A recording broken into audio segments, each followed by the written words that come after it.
Bonsoir à tous, très heureux encore ce soir de vous retrouver, très heureux aussi d'avoir l'honneur mais aussi le privilège de partager avec vous le message de l'Évangile. Ce soir je veux vous entraîner avec moi dans un récit de l'Écriture que l'on trouve dans l'Évangile de Luc, chapitre 18 et au verset 18. Nous le lisons maintenant ensemble et nous nous arrêtons quelques instants là-dessus. Il est écrit: un chef interrogea Jésus et dit: « Bon maître, que dois-je faire pour hériter la vie éternelle ?» Jésus lui répondit: « Pourquoi m'appelles-tu bon? Il n'y a de bon que Dieu seul. Tu connais les commandements. Tu ne commettras point d'adultère, tu ne tueras point, tu ne déroberas point, tu ne diras point de faux témoignages. Honore ton père et ta mère. » J'ai, dit-il, observé toutes ces choses dès ma jeunesse. Jésus, ayant entendu cela, lui dit: « Il te manque encore une chose. Vends tout ce que tu as, distribue-le aux pauvres et tu auras un trésor dans les cieux. Puis viens et suis-moi. » Lorsqu'il entendit ces paroles, il devint tout triste, car il était très riche. Jésus, voyant qu'il était devenu tout triste, dit qu'il est difficile à ceux qui ont des richesses d'entrer dans le royaume de Dieu. Car il est plus facile à un chameau de passer par le trou d'une aiguille qu'à un riche d'entrer dans le royaume de Dieu. Amen. Voilà un récit très simple, abordable à chacun pour notre compréhension. Je voudrais néanmoins faire ressortir quelques points intéressants. Le premier que je ressors, c'est de voir un homme que la Bible qualifie de chef, qui vient interroger Jésus sur une question, celle de l'éternité. Permettez-moi de vous dire en démarrant qu'il y a là quand même quelque chose d'assez particulier. De voir un homme qui normalement a une position dans la synagogue, enseigne les autres et se retrouve avec une question tout aussi importante, sans une réponse qui entraîne des certitudes profondes dans son cœur et dans sa vie. Il était toujours fixé sur le fait qu'il avait encore quelque chose à faire pour avoir la vie éternelle. Dès le départ, je veux vous dire que la Bible dit que celui qui a le Fils, celui-là, il a la vie éternelle. Jésus-Christ, c'est le don gratuit de Dieu et c'est celui qui donne la vie éternelle. Il ne pouvait pas mieux se présenter qu'en venant frapper à celui qui est la porte, celle qui nous conduit au ciel, la porte des brebis. Jésus, celui qui est la vie et celui qui la donne. Pour autant, l'Écriture nous montre Jésus, tel un fin pédagogue, l'interpeller sur la parole de Dieu, sur les commandements de Dieu, l'invitant à réfléchir sur la base d'une question, sur la mise en pratique des commandements. Et ce jeune homme, cet homme, ce chef va répondre à ce moment-là: « Oui, j'ai observé depuis ma tendre enfance ces commandements, tu ne commettras point d'adultère, tu ne tueras point, tu ne déroberas point, tu ne diras point de faux témoignages, honore ton père et ta mère. » Il va mettre en évidence le fait que dès sa tendre enfance, instruit sur ces choses, il va s'appliquer à les observer. Ce qui m'amène à dire qu'il dit la vérité, c'est que dans un évangile, pour le même récit, il nous est dit que Jésus, en le regardant, va l'aimer. Je reste convaincu, et c'est mon opinion, que chez cet homme-là, il y a une forme de sincérité.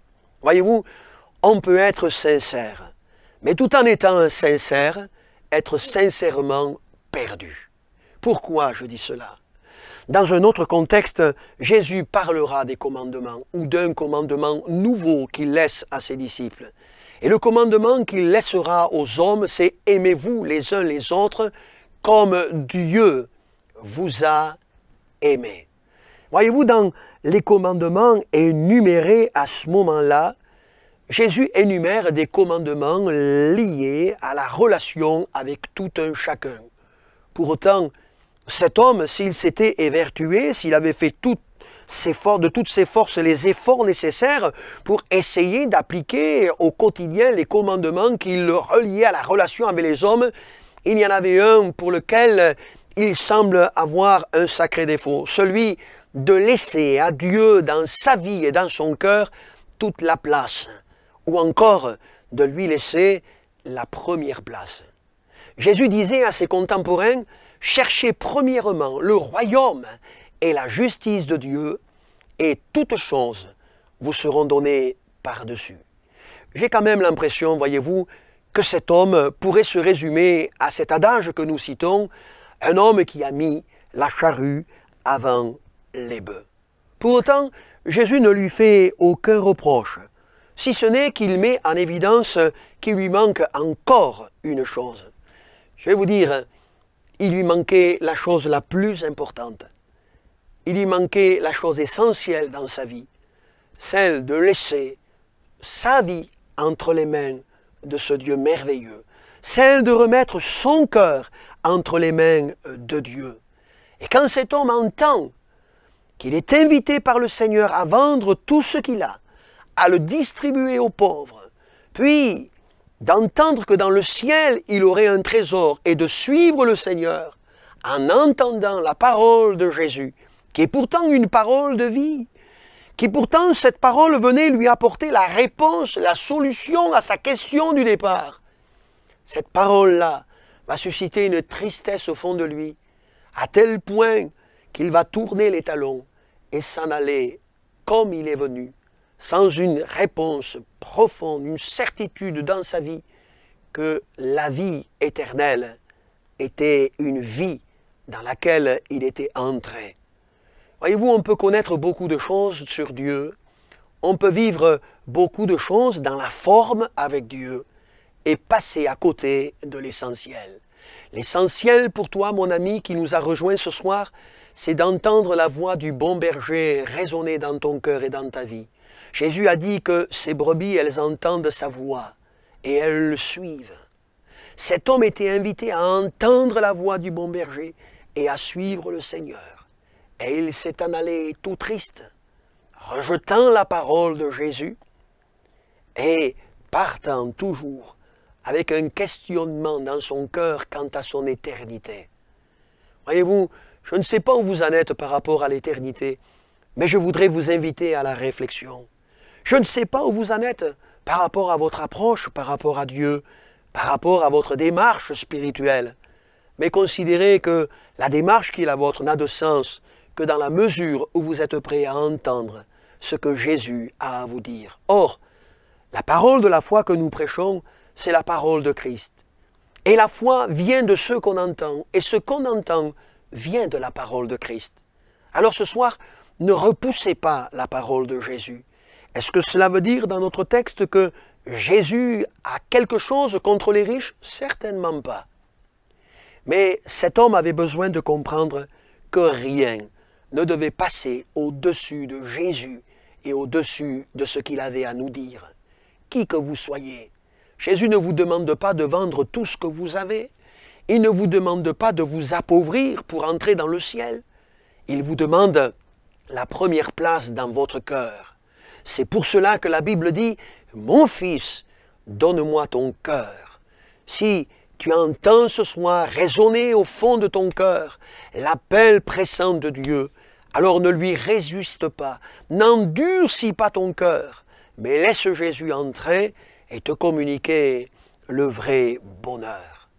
C'est étonnant quand même d'entendre Jésus dire qu'il est difficile à ceux qui se confient dans les richesses d'entrer dans le royaume de Dieu. Pour autant, quand on y réfléchit un peu, ce n'est pas étonnant du tout. Vous avez noté la nuance avec moi? Ceux qui se confient dans les richesses entreront difficilement dans le royaume de Dieu. Il donnera l'image d'un chameau passant par le trou d'une aiguille et il dira, il sera plus facile à un chameau de passer par cette porte qui est très petite, très exiguë.